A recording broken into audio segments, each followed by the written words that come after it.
This is a commentary track I'm recording for a video that I made over 6 months ago.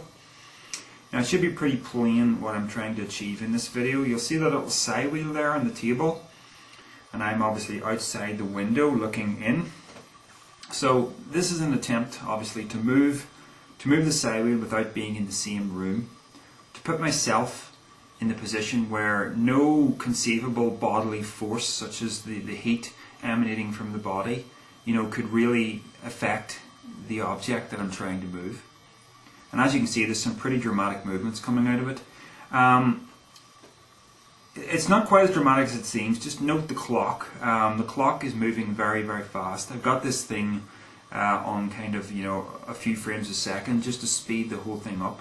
Now I disappeared there. What I've done now is I've gone for a walk. And literally, I wanted to take myself right away from it, take a walk around the block, take my mind off it, and then, later I would come back obviously, and you can see a little bit of movement. I guess that's just the natural, air moving through the house. Nothing very dramatic, just a little bit of movement back and forth. So in a few minutes I should return and attempt the same thing. Here we go.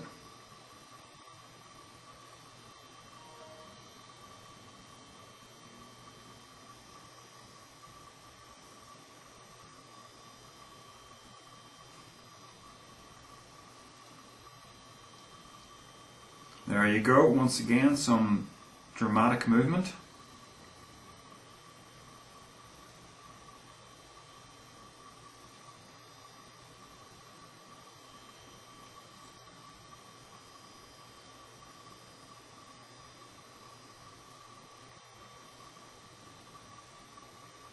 I think you'll agree that the kind of movement you're seeing here is nothing like the movement that happened, while I was away.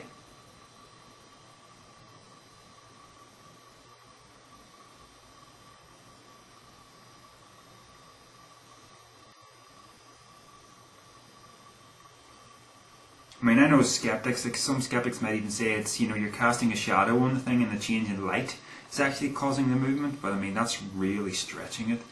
I mean, my presence outside there, you can't hardly even see a change in shadow, a change in light. It's quite a big window, the blinds are up, the curtains are fully opened. I don't know what force is moving it, but I very much doubt it's a change in the light. So again, just keep looking. There's quite a bit of movement going on here.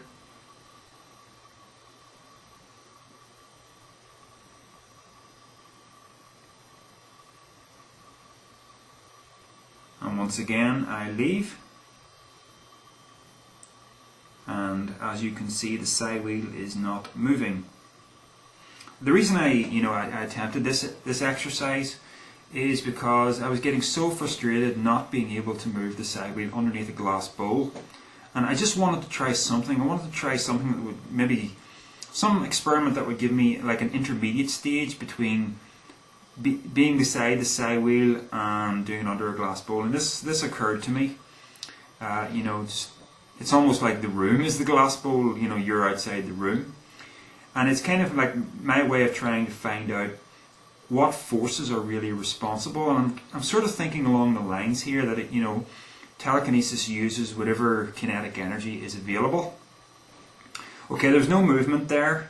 I often wondered that is the glass bowl, does it not work under the glass bowl because it has trouble finding enough energy from its surrounding area in order to perform? So I think on this third occasion it doesn't work at all. So what does this prove? It proves nothing really. I think you would have to repeat this experiment about 20 times before it would, before you could really get any usable data from it. And after a while I did get telekinesis working underneath a glass bowl, so I decided just to give up on this, but I thought I would present it now because it may be, an exercise that you would want to try. And I would urge you before beginning just to make sure that the room that you're using contains as little in the way of drafts as possible, and the only real way to test that is just to let the thing record for about 20 minutes and see what kind of movements it produces while you're out of the room. So if you're having trouble doing telekinesis underneath a cover, this is something you might want to try.